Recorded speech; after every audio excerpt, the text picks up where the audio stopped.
Okay, so where we left off. This brand new planet we haven't been to yet. This is where our mission's taking us. So let's warp over there. Nice thing about being in warp is it'll follow the curvature of the planet, so long as you make sure you're selecting a location to actually get to.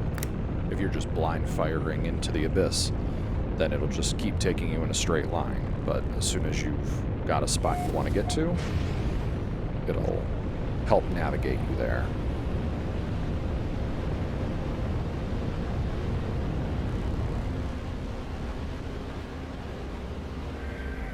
Okay.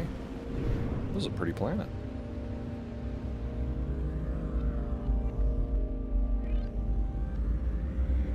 Okay, so all we know is that it's near here.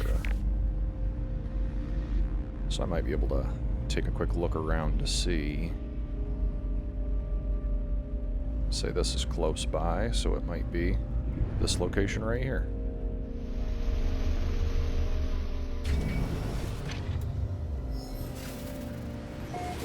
This is a paradise planet, so that's why it looks so pretty.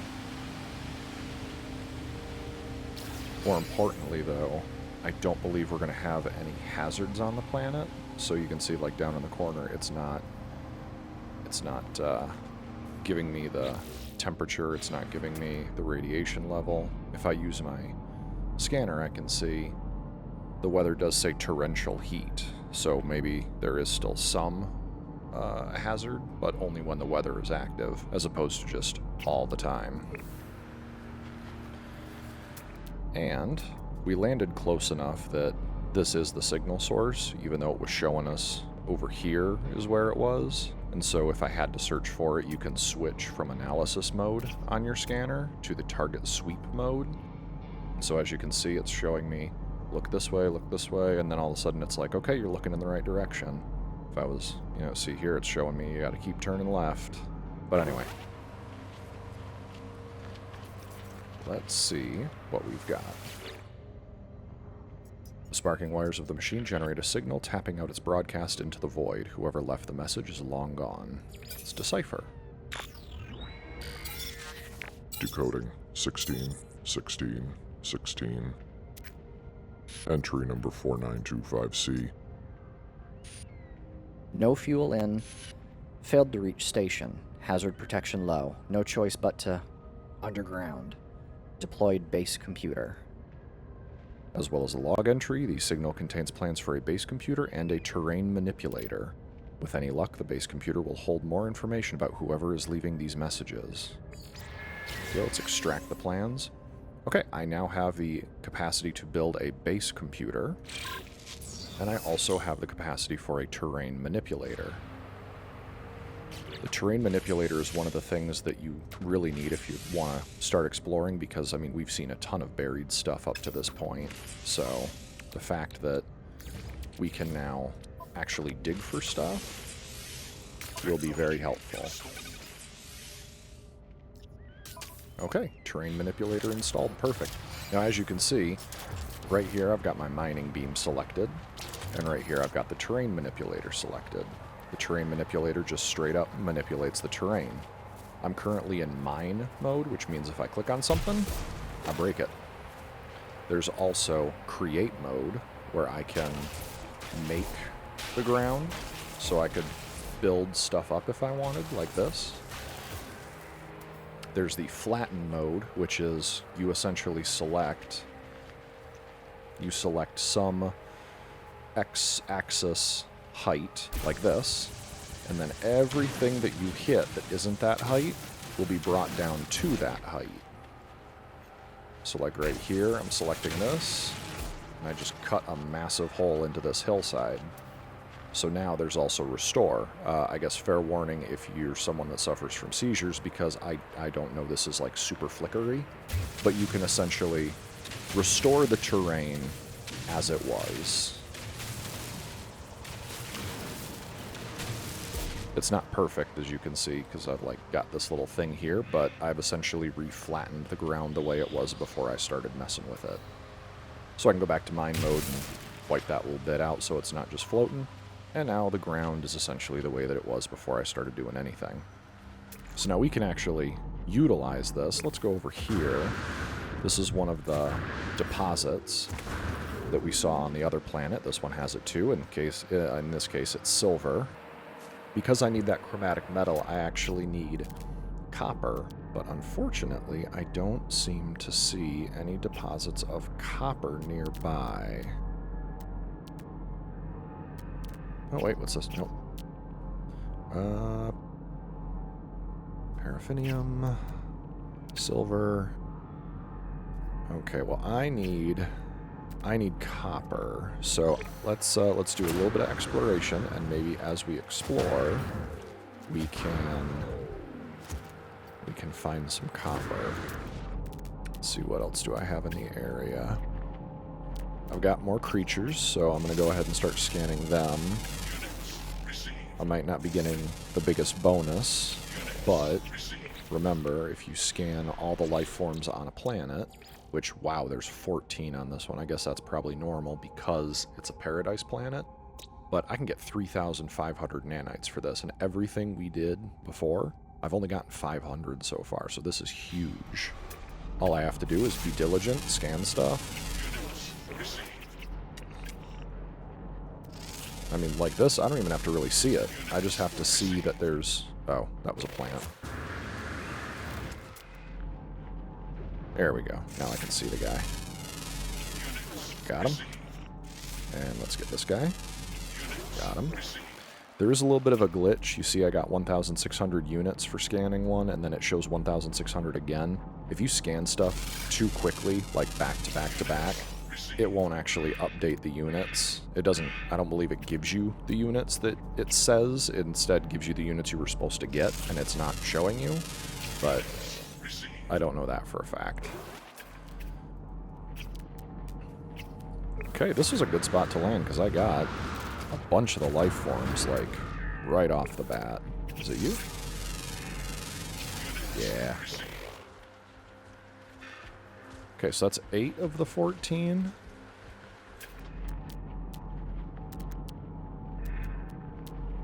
Ooh, okay, we've got some new icons on this planet, too. Specifically the ones with the little stars on them. We have this one here, which is floating crystal. That's a good one. And this one here, sentient plant. The sentient plant, let's go take a look at that. But we're not gonna touch that one. Oh my goodness. I keep getting lucky with these ruins. Okay, so just because there seems to be a bunch of stuff I want to look at right now, I'm going to use another function of the scanner that I don't believe I've used yet. This building, you see I can target the ancient ruins so that it shows up even when I'm not scanning, and I can get there. But if I target something else like the sentient plant, the one for the ruin disappears. So instead, what I'm going to do is, if I'm not highlighting anything, I can just press the E button for me while I'm scanning, and it deploys a custom navigational marker, which essentially is similar to what targeting something does. It just makes it so that if I were to say run over there, which I'm going to do, and then run over there, which I'm going to do, and pretend I get turned around, this little beacon will remind me, hey, I wanted to go over there, or I wanted to go this direction. If I don't like where it's placed, I can also remove it, and I could say put it down over here. The other thing too is you can see my reticle on the lower right corner. It shows 173.1 units. So long as it's within a certain amount, I can place a beacon. Like here, 574. I can't. Let me see if I can get 484. See, I'm pressing the button, but it's not letting me set it down. Once I get to 340, I can set it down. And as you can see, you can also only place one at a time. You can't have multiples. And if it's the infinity symbol, you definitely can't place it. So just keep that in mind when you're placing those little markers down.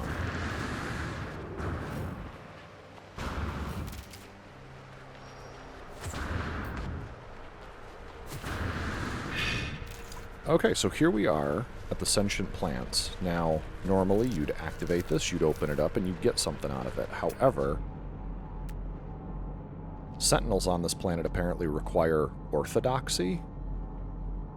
I'm not 100% sure what that means, but I am aware sentient plants, at least in the past for me, have activated Sentinel activity. So I'm going to leave these guys alone, but you'd be able to open these up, get an item inside, you might be able to sell it for a decent amount of money. Hello, sir. You are an abomination. Oh my god. Okay. Floating crystals. These ones...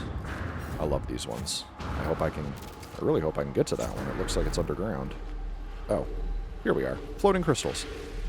I can't do anything with them yet because I need the advanced mining laser, but you can break these. Sentinels shouldn't be activated when you do, and you'll get an item inside that can result in like a rare mineral. And so these are helpful if you're looking for those rare minerals. It's just nice to know that the planet that I have can spawn these.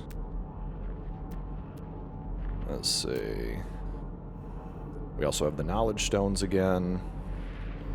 We have the salvage container with the Corvette parts. Gonna leave most of that alone.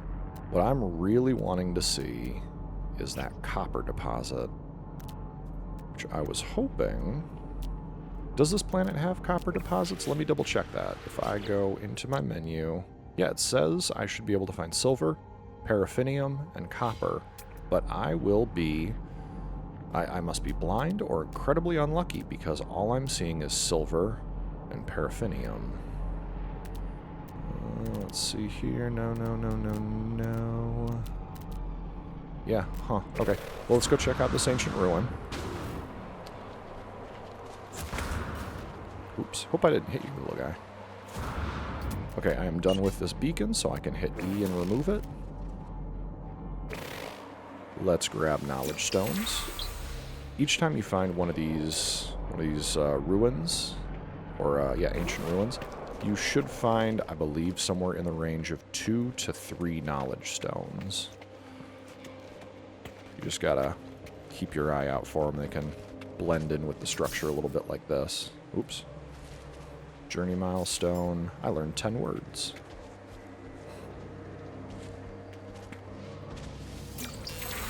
Okay. Let's go talk to the memories of Horugekrea. Brilliant light erupts from the ancient marker. It encircles me, engulfing my mind with the memories and voices of the Korvax echoes. The dreams of entities who once worshipped here become my own. The Atlas interfaces drift alone in the endless void. They are silent. They are unknowable fragments of an ancient whole, yet their imprint on time and space molds our existence. They are the equation, and life is its answer. Through their monoliths, they give understanding to their boundless meaning and that of our own. I'm going to, again, remember the language gives us a word, knowledge gives us location, probably another ruin that has valuables, but will activate sentinels. Going with language for now. My knowledge of the Korvax convergence increases, and I learned the word for help. Okay, let's see. Copper? Copper anywhere? Copper? No? Copper? Okay, well, in this event, since I can't seem to find copper anywhere... I believe if we re-access our map, the previous planet I was on had copper and uranium. So I think I am going to fly back to the previous planet, and I'm going to go get both uranium and copper. I'll kill 2 birds, 1 stone. God, you are just... It's like a praying mantis, a crab, and... There's something else in there. I don't even want to think about it. That's messed up.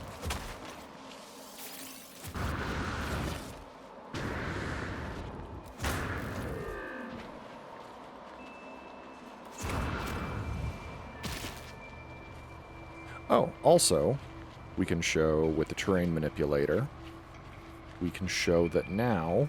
We saw these before on the other planet. We've been unable to access these buried modules.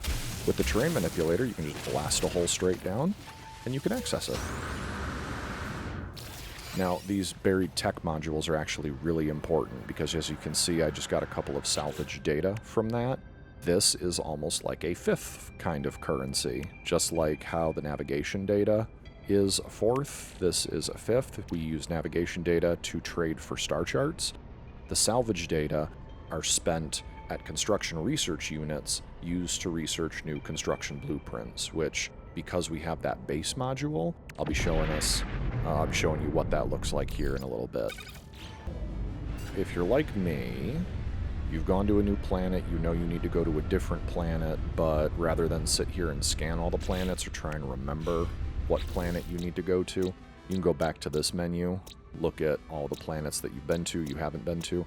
You can just click on the one you need to get to and click on it, and it will actually put a waypoint on that planet. So now when I'm here, see, I was looking at this planet, but that's not the one I need to go to. That's not the one I need to go to. The one that I'm on isn't the one I need to go to. That one is the one I need to go to. So I'm just going to warp to it.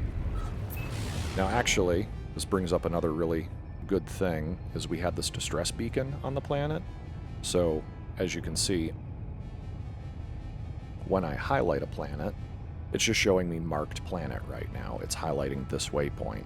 If I just scooch that over just a little bit, now I'm highlighting the distress beacon. So if I warp while highlighting the distress beacon, it will take me to that beacon, not just to the planet. You see that blue hexagon popped up around it. So now I know I'm actively targeting this distress beacon.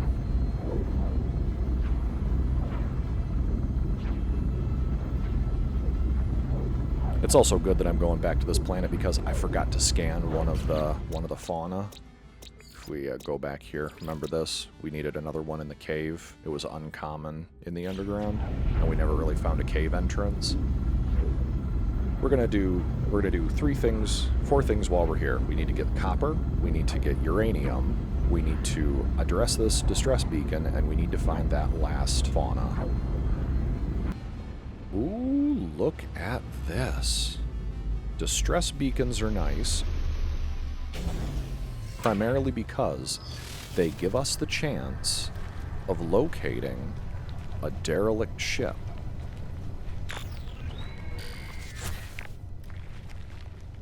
Ooh. This one's cool. It's got 2 different wings on it. Cockpit's interesting. Let me go ahead and gather some of this material here.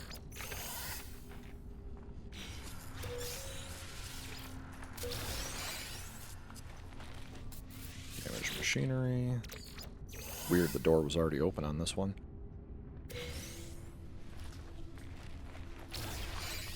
Ooh, okay, so now from that I got a Starship Shield module, an A rank one. There's a couple of different ranks when it comes to upgrades for things. So this one is an A rank. You can tell by the purple, that's the letter A in the No Man's Sky language. We also have starting like our multi-tool, that's Class C. We can also have Class B, Class A, Class S, Class X, and a Class question mark. As we get those, we'll cover them more in depth as I just get more of them. Let's see.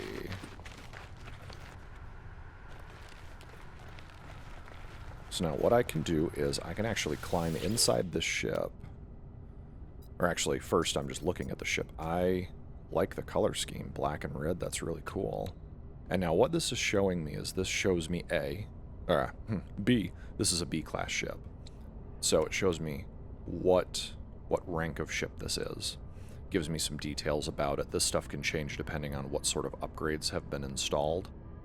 And it also shows me how many inventory slots and how many technology slots I have. Each one of these slots that's empty is usable right now. I can claim the ship, I can use the spot, and I'm done. The ones that have stuff in them, this needs to be repaired. This technology is critically damaged, so it takes 100 magnetized ferrite and 10 chlorine to clean out this spot to be able to put something in. This is an X-rank shield. It's kind of a bad X-rank shield, but it can be fixed if I put chromatic metal, sodium, and a wiring loom in there. Same thing with the photon cannon, so we can see stuff needs to be repaired. This is a B-class ship. It's better than my ship, but all these spots are currently filled with junk, and I need to fix it. And some of it might be really hard for me to fix, like wiring looms. I can't make those. I have to buy those, and I'm not at that point in the game yet. Chlorine, I have to harvest that, primarily from like underwater sources, and I haven't found a planet that's got underwater stuff yet. So a lot of this stuff, pugnium, I can't get that. I can't get that yet. These ones, activated copper, can't get that yet. Dioxite, haven't found a source for that yet. I could get this ship, I could use this ship instead of my ship, but without being able to clean out all of these spots, it's not really going to be worth it. However, I can do other things with this ship. I can still claim it, and I could sell the ship and probably get a couple million units for it. I've only got 28,000, so a couple million would be fantastic. First thing I'm going to do is compare, and so we can see like side by side. You know, I've got 25 spots for cargo, 13 spots for technology. This one has a potential of 29 spots for cargo, 15 for technology, but again, it's full of stuff, so I kind of can't use it at all. But I'm still going to claim the ship and add it to my collection. Now, if I want to be able to sell this ship, there's a place where I can do that. I haven't gotten to that point in the game yet. But I need to prepare this ship to be able to be sold, because right now it's crashed in the ground, it can't go anywhere. So in order to get it up and moving, I need to fix the launch thruster, and I think I also need to fix the pulse engine. Bare minimum, I know I need to fix the launch thruster, but I'm going to go ahead and fix both because it's not that difficult. I need 1 dihydrogen jelly, 50 pure ferrite, 1 hermetic seal, 1 metal plating. Because I've accessed this ship, I no longer have access to the storage in this ship. Easiest thing to do, jump into this ship. Then jump back out of the ship. Now I've made this my primary ship, so I have access to that inventory. I accidentally made a hermetic seal instead of trying to just transfer it. Don't actually need all of them, I just need one of them. So I'll put the other 2 away. I also need... I can go ahead and turn those into gold, free up that inventory space. I also needed a metal plating, and I needed a dihydrogen jelly, which I do not have enough, so let me... Perfect. A lot of times hydrogen can just be found, like, anywhere. So now, in order to repair this ship, I need to be able to access its inventory. And the easiest way to do that is, again, just climb into the ship. Climb out of the ship. And now I have access to this starship. Let's go ahead and repair this. Let's go ahead and repair this. And now I'm going to leave everything else alone. This ship is now able to fly, which means if I call it, it will come. For example, you can actually do this from your quick menu. I can summon a vehicle. As you can see, it gives you a layout of the vehicle, so you might not be able to place it on top of like all this junk, for example, but once you find an open spot, you can just click, and now the ship disappears from where it was, and it lands where you told it to. So that now means that this ship is capable of being summoned. That's all we need to do. That's all we need to do for now. This little guy was the distress beacon, so let's take a look at this. The high-tech ship's emergency systems activate as I climb on board and a hologram appears before me. The lights in the mask it wears seem wide and dim. The pilot calmly reports news of its imminent demise. The noise of explosions and tearing metal can be heard. The hologram disappears, leaving an array of glittering technologies and devices behind it. Some of them still look operational. So you have the option to search for functioning technology or search for transported goods. Now, interestingly, I'm not 100% sure on this, so we're going to test it together, but I believe this is purely illusion of choice. So I'm going to create a save point, and then let's access this. I'm going to skip through the dialogue. And I'm going to collect search for functioning technology. The research ship carries fascinating technological advances. I scan a blueprint and can now construct one of these advances myself. So I now have the ability to make a teleport receiver. But now to test, let's reload the restore point. Okay, I reloaded the restore point. Funny enough, it changes the time of day. But now, let's do this distress beacon again. And now we're going to search for transported goods. The research ship's cargo hold contains advanced technology. I scan a blueprint and can now construct some of it myself. It's the exact same thing. In this case, at the very least, these, I don't know if it's fixed. If you go and find your own distress beacon and a ship, and it happens to be this one, if it's going to be the exact same or not. But regardless, either option that I picked gave me the exact same blueprint. So, illusion of choice, at the very least, for the first instance, for me. Let me know in the comments if you also locate a distress ship like this, and if it also just guarantees, gives you the teleporter receiver technology. I'm going to recreate my save point. Okay, that was the first thing I wanted to complete.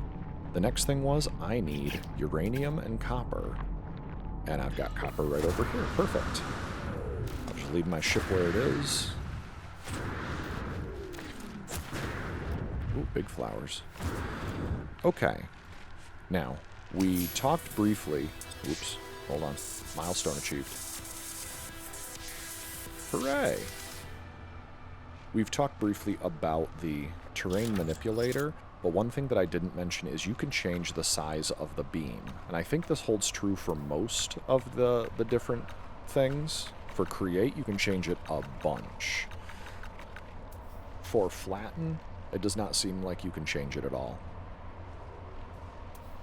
For restore, it looks like you can change it to one of 2 sizes, but for mining it's one of 3 sizes, and this is the important one. You can have it be really, really big, or you can have it be small. This is the smallest, medium, largest.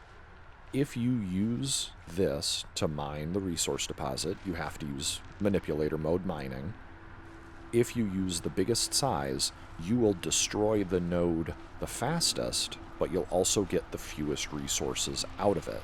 So instead, if you switch your beam size down to the smallest, it's going to take the longest to be able to mine this whole node out, but you will get the maximum amount of resources possible. I have a little bit of obstruction with some of these plants, but if it's like normal mining terrain, you'll just destroy it with the terrain manipulator.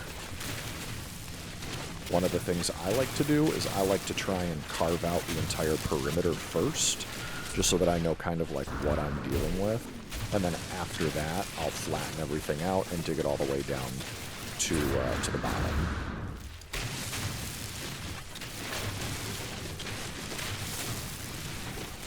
But as you can see, as I use the terrain manipulator, I'm getting copper every little click.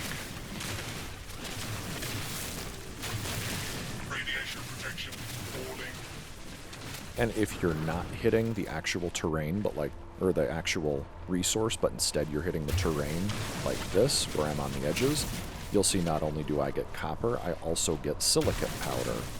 Silicate powder is nice because that is something that will recharge the terrain manipulator.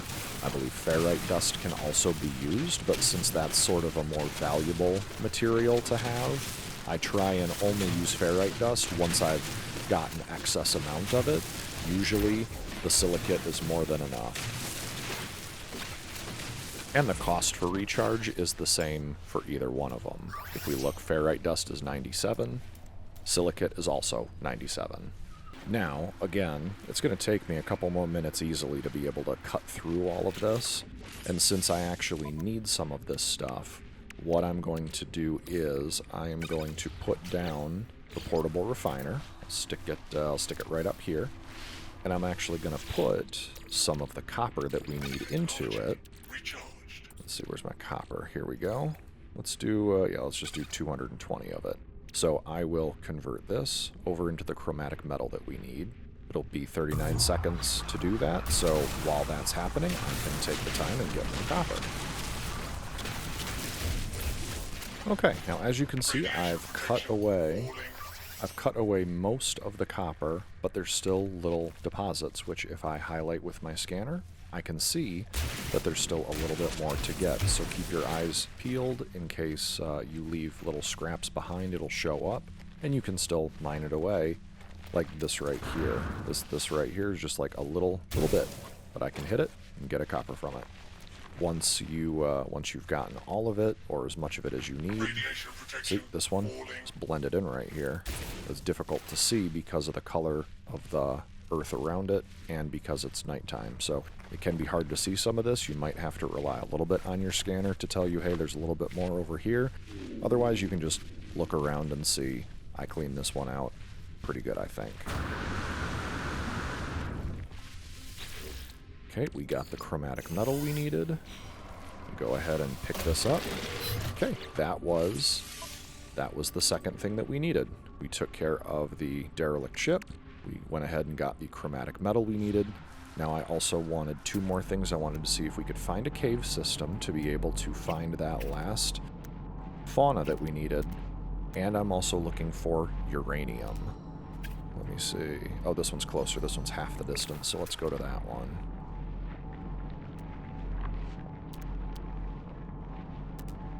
See if there's anything else of note in this area. Oh, that one's even closer. Let's go to that one. That pop-up was telling me I was close to those plants, and I was holding the E button, so it thought I was trying to collect them, and I can't without a specific upgrade, the hazmat gauntlet. So I can't access these barrels. Okay.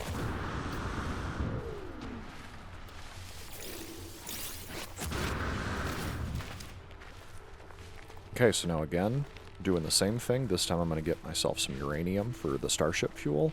And because I didn't switch from the terrain manipulator, it should still default to the smallest size, but if you did, say, switch to your mining beam, and then you switch back to the terrain manipulator, it starts at the medium setting, so you need to manually reset it to the smallest size.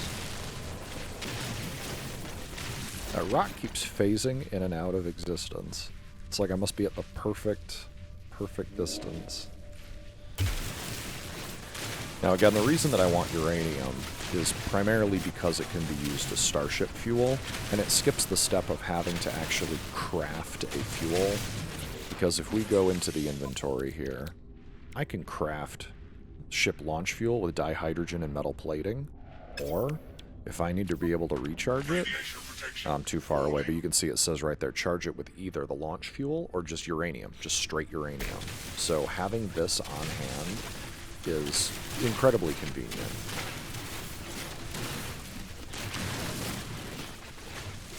That may be another consideration if you're starting a brand new game, or if you did start a brand new game, is once you have your ship and you can fly, if you don't have uranium on your starting planet, definitely look around the other planets in your system to see if any of them have uranium, because if they do, you may want to stop there and get a surplus of it, just like we did with the tritium. Okay, I got all that uranium. Let me see if there's any little scraps that I missed.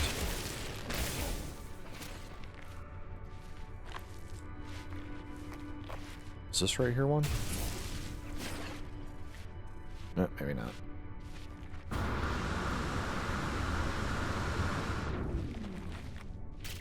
Okay, but just from that one node, I got 675 uranium. I think it only takes like 80 to be able to launch, or to be able to fully charge the launch thruster. So with 600, I easily have dozens of launches, since we get 4 from a 100% full charge. There's still the fourth thing that we were here for, and that was locating the last of the fauna, which hopefully is in this cave. The nice thing too now is in the event that you get lost in a cave, you've been running around for a while, maybe you're doing what I'm doing, looking for your last fauna, and it says that it's in a cave. If you get lost, you don't need to worry about trying to find your way back out to the surface, because now with the terrain manipulator, you can just climb your way out by boring a hole straight up. Although, if you want to be able to actually, like, run out or jetpack out, you might want to do it at a little bit of an angle. Oops. There was a thing here. A lot of things here.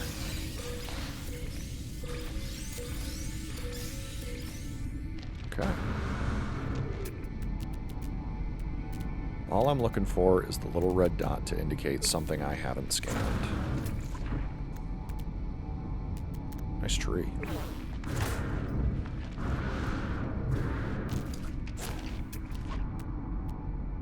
A lot of times I've discovered that if you do have a fauna that's in a cave like this, you're more likely, again, this is just pure conjecture based on my own personal experience, but I've only done this like 5 or 10 planets, finding all of the life on it, but I typically find them, seemingly, when it's near a natural exit.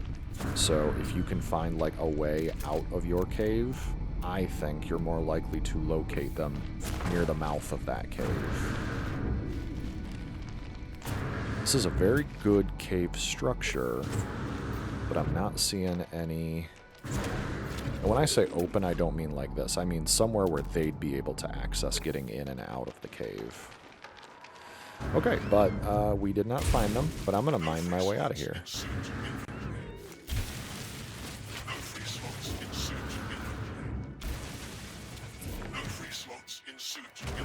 I wonder if there's any free slots in my suit inventory. Okay, yeah, so I have accidentally filled myself up. I got a Gek relic, so that'll be helpful. If I find a Gek, I can give them that relic, and it'll increase my standing with them by 1. But I want that data structure over there. Okay.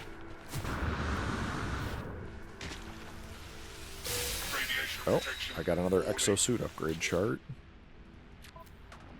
That unfortunately takes that spot, but I've already got some navigational data, so any of the others that I collect that are navigation data should just populate that spot. Now, my inventory is a little full, so rather than run back to my starship, I'm just going to summon it over here. Just going to have it land right here. And now that we're within a certain proximity of one another, I can access its inventory. I can dump stuff that I don't need on me right now. Don't need this, don't need this, don't need this, don't need this.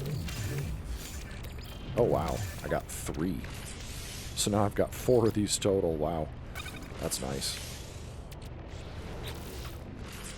Okay, let me check my inventory. I want to keep the rest of this stuff. I don't need the chromatic metal on me. But the rest of it... Oh, I also don't need the copper on me. The rest of it, I'm good. Okay, so now I can just leave the ship here, but if I tried to summon it again, you can see that it doesn't have any thrust. Even though I wasn't in the ship to fly it over here, it still requires having a thrust to be... or a thrust charge to be able to fly. As you can see, if I tried to summon it again, launch thrusters at 0, it requires charge to be able to fly over here. So what I can do is, I can charge it while I'm here. 32. Takes 32 to make this thing fully charge with uranium. That's really nice. So I've got, like, well over 100 launches with this amount of fuel. Anyway, now that I've charged it, I can summon it to me again should I need it. So always make sure that your ship has a charge. Okay, there is still the desire to find that last life form, so I'm just going to run around and explore a little bit. I'm going to pick up some buried caches, see about maybe getting some of these buried technology modules. Here's one that I can access without needing to dig. Those are my favorite. Just saves me a bunch of time.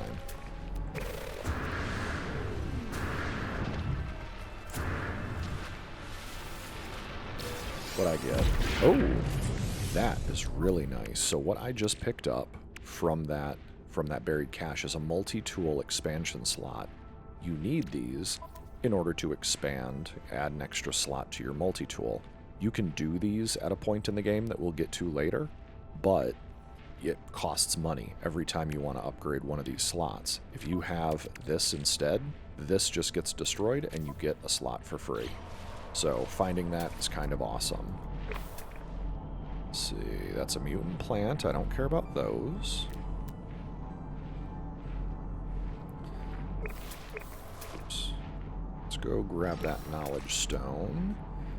And there's another copper deposit and uranium deposit in that direction.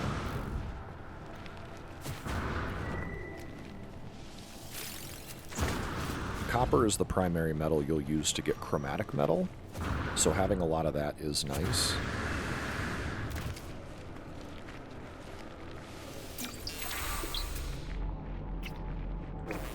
There's something right here, but it's not showing me what it is, so let's go take a look. Yep. Oh, you see, I forgot to switch my beam back to the small beam because I switched to mining at some point, so I lost a little bit of resources just hitting that with the regular beam size.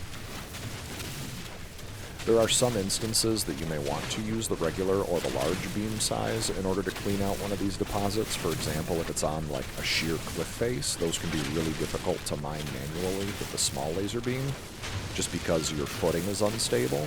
So a larger beam size might behoove you.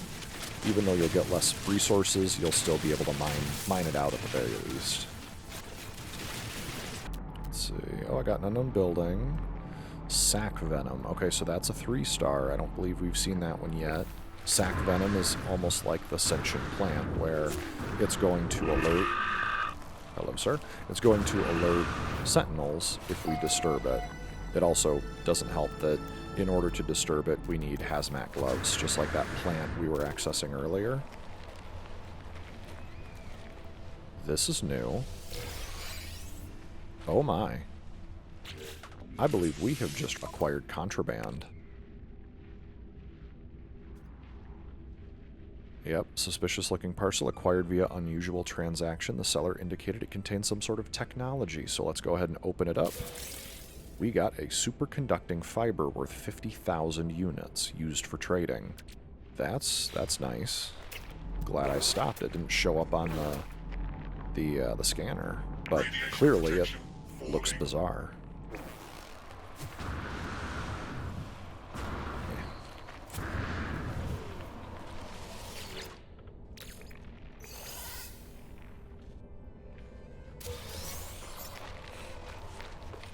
Okay, here's another buried technology module. I can't access that one without digging a little bit. Right here is the Sac Venom. So, if I were to try and disturb it, it would set off the sentinels, which I don't want. And on top of that, I need the hazmat gauntlet. The other thing is these are dangerous. You get too close, they poke you with poison, you get some toxic damage for a short time. So, I'm just going to avoid those altogether. Let's see, is this buried cache? No, jettison pod.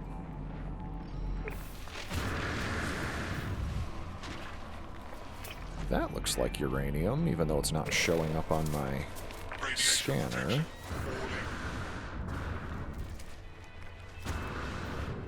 Oh, no, it's copper. Yeah, I always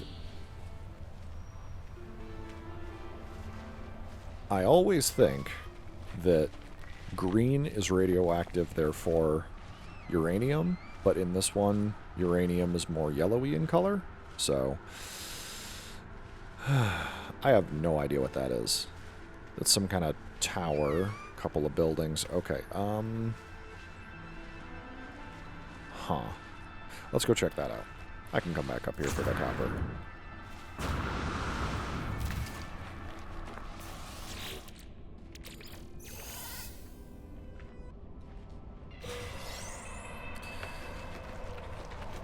Now, I can also use this to call my ship over here, and it will land in that special spot that makes it so that it doesn't cost any fuel to lift off next time.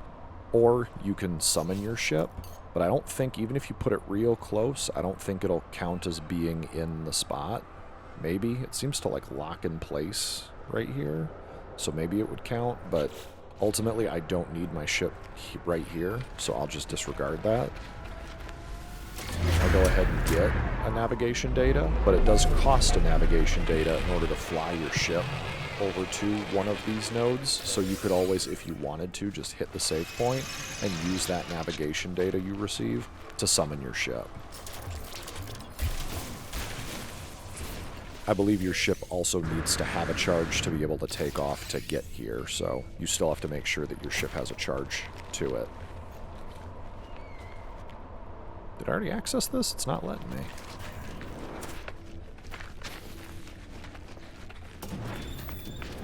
Okay, nothing in here.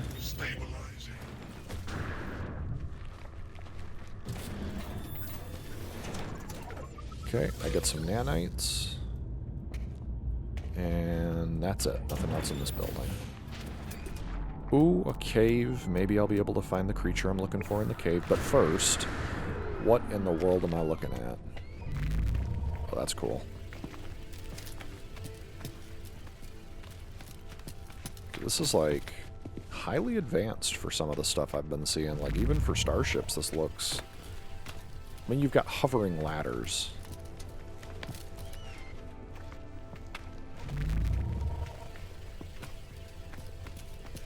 Radiation protection falling. Okay. Hollow projection. Hollow terminus activated. Network traffic low. Access records. There are no incoming calls currently registered with the hollow terminus. Logs from the previous calls are available. Okay. Korvax. R. I got nothing. Maybe I can access something like this once I get more words in my vocabulary, but if you have any idea what this is or what its purpose is without spoilers, let me know in the comments, because it's really cool looking, but I have no idea what this does. Okay. On to my actual mission. Let's see if this cave has what I'm looking for. Looking for one little creature. It is a cave creature, right? I could have swore. Let's take a look. Fauna. Yep, uncommon, underground, always active. Okay, so I think that's the problem, is it's uncommon. It may be a while before I find it, even if I check, like, every cave I can see. But we'll go ahead and keep looking until we find it. One of the easy ways to find an underground cave system is looking for the subterranean relics, and then just digging down to them.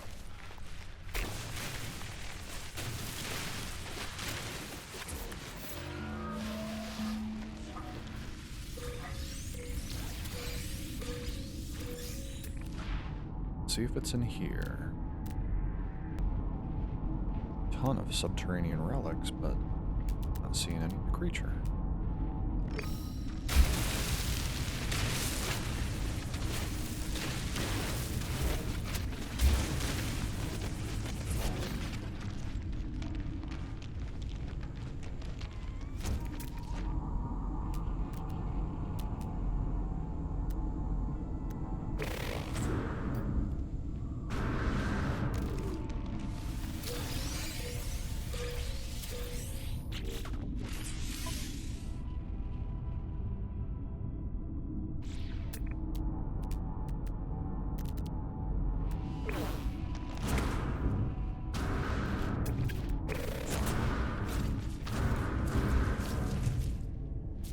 Oh.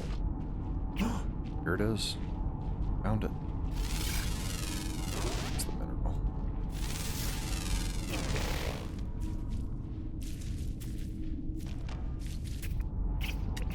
It's a weird one. Okay. Perfect. Finally found the rare one underground. Well, I believe that will be it for this episode. Next episode, I think we're going to focus on moving the story forward somewhat with the base building, and hopefully we can make it to probably one of the most important areas in the game, in my opinion. So thank you very much for watching. I will see you in the next one. May your RNG be kind and the desire sensor be blind. Goodbye for now, but not for long.